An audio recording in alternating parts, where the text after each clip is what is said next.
Someone is overdosing on drugs. Can you get in trouble if you call for help?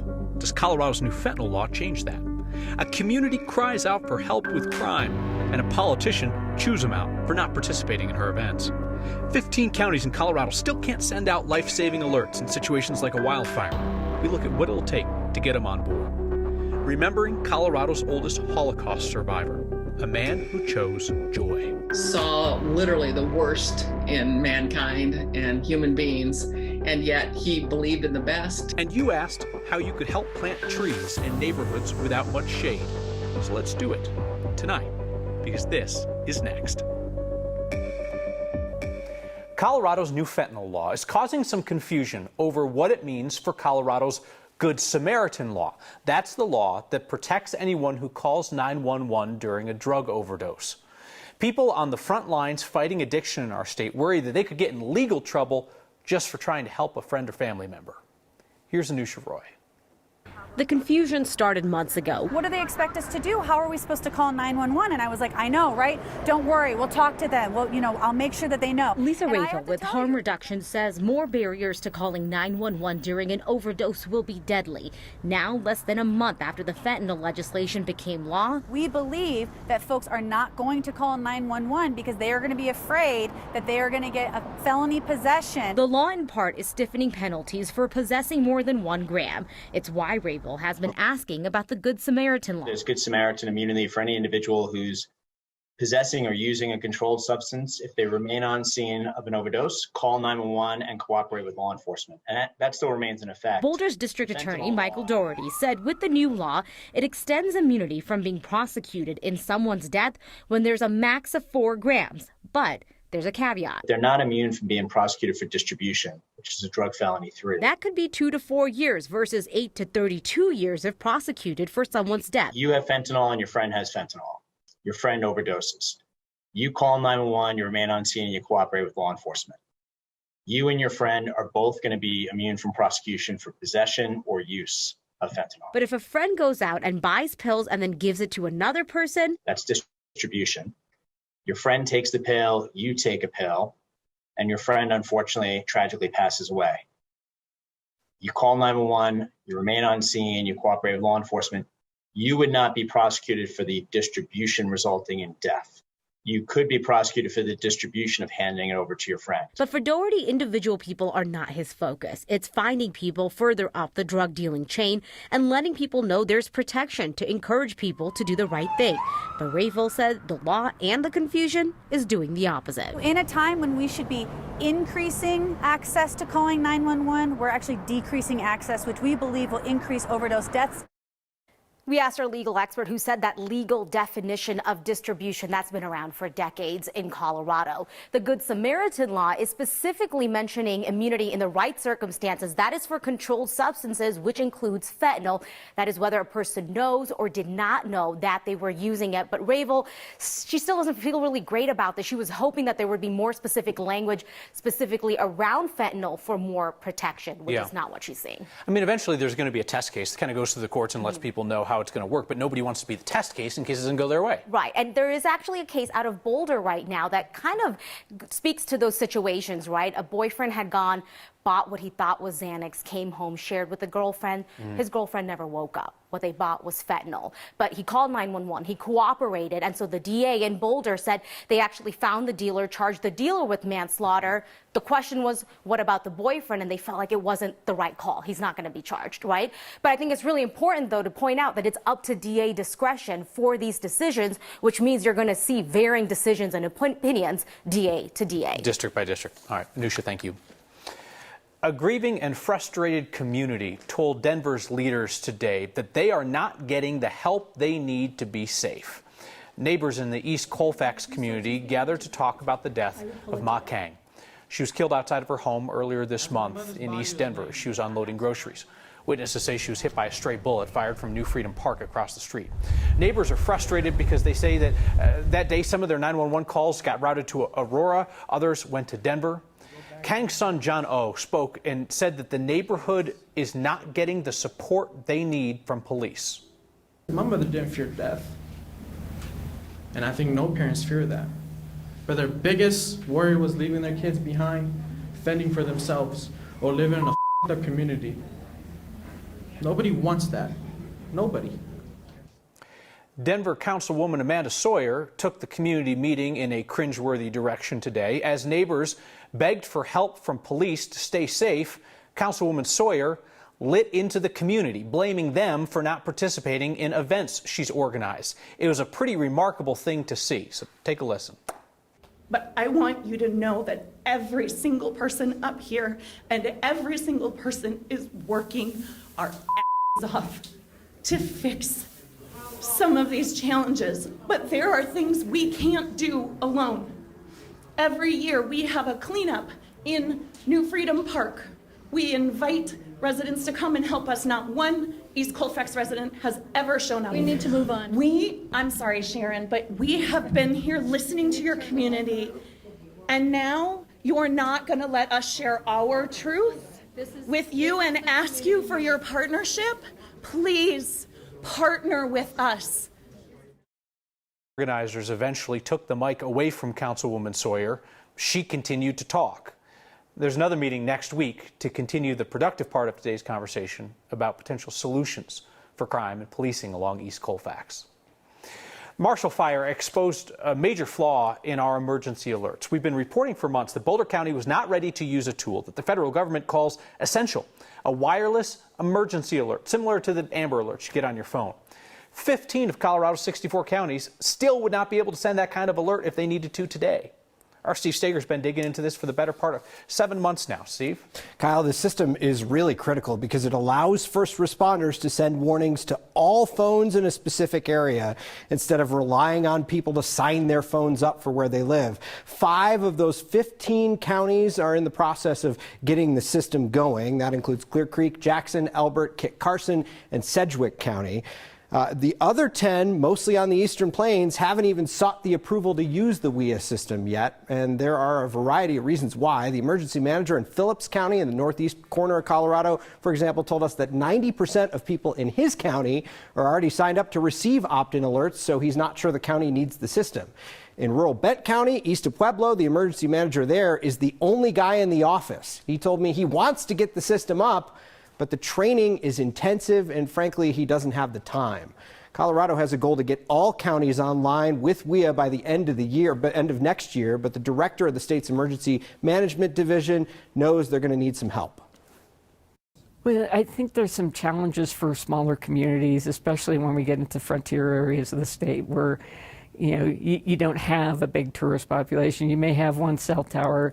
You may have very limited communications anyway. Dealing with a part-time emergency manager who's also got public works and all these other responsibilities for the county, that's hard. There are all sorts of challenges in alerting some of the smaller communities. The Bent County emergency manager, who can't get WIA set up because of a lack of resources, says the county uses an alerting system that up until earlier this year meant you had to fill out a form and return it to the county office to opt yourself in. He says during a disaster earlier this year, they realized not a lot of people were signed up in the area of the disaster. So the county commissioners posted the OEM director's cell phone number on Facebook so that people could call him and then get themselves opted in. It's in rural communities, you've got to have trust, and I think that's one of the challenges here as well. Steve, your investigation about this has not just been confined to Colorado. I know you've looked out of state for communities that had disasters without these alerts and have learned and adapted. In 2017, in Sonoma County, the Tubbs fire killed 22 people, burned 5,000 homes. They had a similar problem. Happened in the middle of the night. They didn't send a WIA alert out to people. We're going to hear from some folks in that county tonight in a special report on 9 News at 9 and 10. Perhaps learning a couple lessons from what happened there in California. All right. Thank you, Steve. Like a football team that will not leave the field after being beaten by 7 touchdowns, Tina Peters just won't quit. She got smoked in the Republican Secretary of State primary, but Colorado's best-known election denier says that she really won, and she has raised the $236,000 needed for a recount. The election conspiracy theorist, who is also facing felony charges for tampering with election equipment, lost that Republican primary for Secretary of State by 88,000 votes. Now, any campaign can have a recount if they pay for it themselves. The Peters campaign wants a hand recount. The Secretary of State's office says by law, a recount must be done by the same method as the original count, which would require a machine recount. I reached out to Peter's wealthy benefactor, the MyPillow guy and election denier Mike Lindell, to ask if he is funding this nearly $250,000 recount. Lindell said he is not funding it. And in trademark Lindell fashion, he concluded the call with some free professional feedback for a journalist, telling me, "I have you on my phone as the Denver liar. Are you still a little liar?" A bunch of you saw Anusha Roy's reporting on the lack of shade trees in Denver's low-income neighborhoods recently, and you wrote in with the same question. We want to help. How can we help? This is what I love about you. This week's Word of Thanks microgiving campaign supports the Park People, a nonprofit that has planted more than 60,000 trees in Denver. The nonprofit plants trees that will provide decades of benefits for Coloradans. Not just shade, but cleaner air, home for animals, free trees in public areas like parks, as well as low-cost trees that people can take and plant at home in their neighborhood. Tonight, they're announcing, I suppose we are announcing, that the Park People have a new program to address Denver's shortage of urban forestry workers. They're calling it Tree Force. It's a pre-apprenticeship program with people who, with barriers to employment, can get a chance to learn planting and pruning skills, stuff that can lead to work in an industry that needs more people to take care of more trees. So let's plant some trees in the neighborhoods that most need them, and also help Coloradans who want to work get into the business of caring for those trees. Scan the QR code on your screen or text the word THANKS to 303-871-1491. We'll send you that link to donate. You know that even $5 helps, and I will never ask you to give if I don't, so I'll match the first 50 donations of $5. You saw a challenge in our community and asked what you could do to help. So let's do it. Let's plant some trees and grow some careers. He survived the Holocaust and was determined to find hope in the world. He loved people, he loved life. Fighting fires from the air is about to get easier for parts of Colorado and Wyoming. And the most Colorado thing we saw today is sleeping through a wild experience. Next.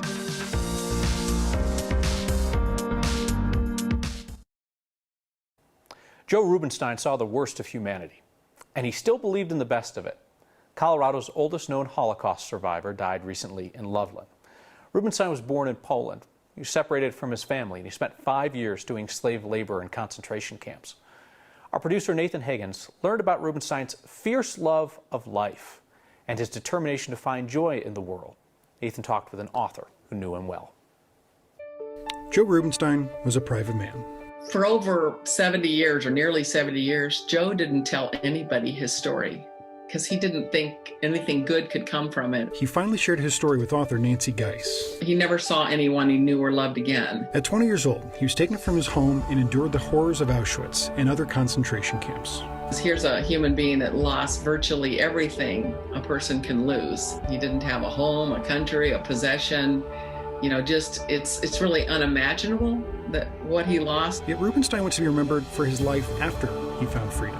He was a man who saw literally the worst in mankind and human beings, and yet he believed in the best. He loved people, he loved life, and he was truly one of the most joy-filled people I've ever met in my life. He just radiated joy. He never gave up. He never gave up on God or his faith.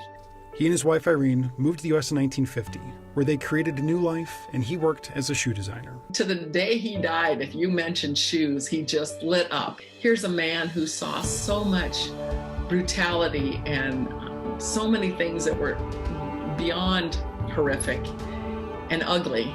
And he spent his life creating something of beauty and comfort for people to wear. Joe Rubenstein always found the joy in life.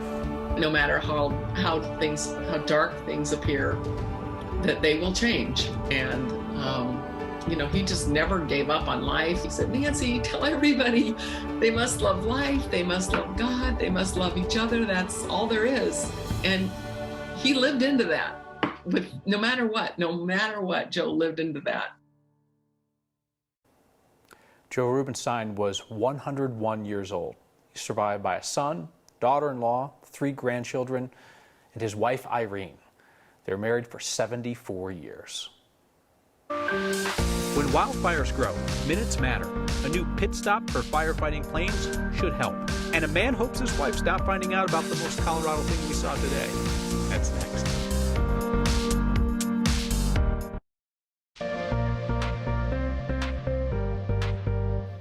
A warm afternoon as temperatures reached the low 90s across the area. We got to 92 degrees in Denver right now, in the upper 80s across most of the Front Range and Eastern Plains. Those low 90s sticking around the western slope, a little cooler in the high country. We do have an air quality alert still in effect. Denver up further north through midnight tomorrow. And we have several flood watches and flash flood watches throughout the day today and tomorrow that we're going to keep an eye out for. And that's because we have several chances for those showers and storms, even a few severe thunderstorm warnings out right now through the next hour or so. This is mostly going to be Weld County. We're going to watch for up to golf ball size hail, those winds up to around 60 miles per hour, locally heavy downpours. And as we go through the rest of the evening, those storms that push a little bit further northeast do have that chance for a slight to marginal severe weather. And as we go through the next couple of days, below average temperatures before things rebound next week, 95 by next Tuesday.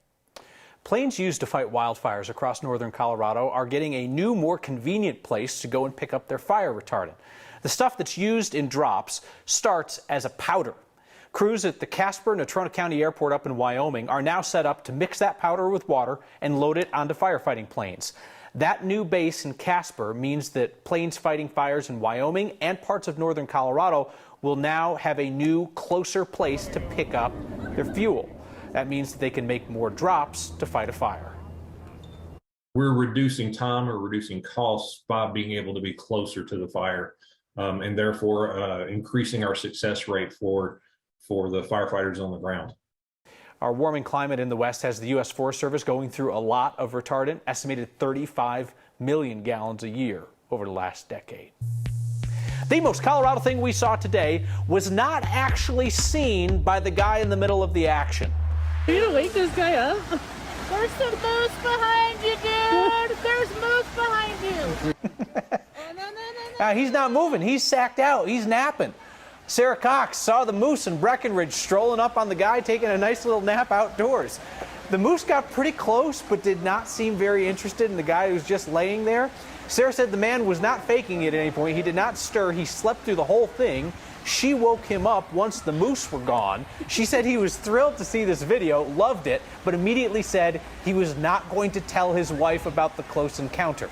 So hopefully the napping man's wife does not watch next. And if she does, I hope she emails next at 9news.com. Hey, we're planting trees this week because trees are awesome. They make our state more beautiful and they provide shade in our hot summers. It's something positive we can do together. Next. When our Anusha Roy recently reported on shade equity, how wealthier neighborhoods tend to have lots of shade trees and low-income neighborhoods don't have as much shade in the summer, you asked how you could help. The Park People is a nonprofit that has planted tens of thousands of trees in Denver's parks and neighborhoods. If you scan the QR code on your screen or text the word thanks to 303-871-1491, you can join me and a bunch of Next viewers in helping the Park People plant even more trees. And they're also kicking off a new program to help more people get into urban forestry. There's a shortage of workers, so their pre-apprenticeship program will help Coloradans with barriers to employment learn the skills needed to take care of our trees. Aaron writes in about the sleeping moose guy. I'm jealous he has the time to take outdoor naps. Ain't that the truth?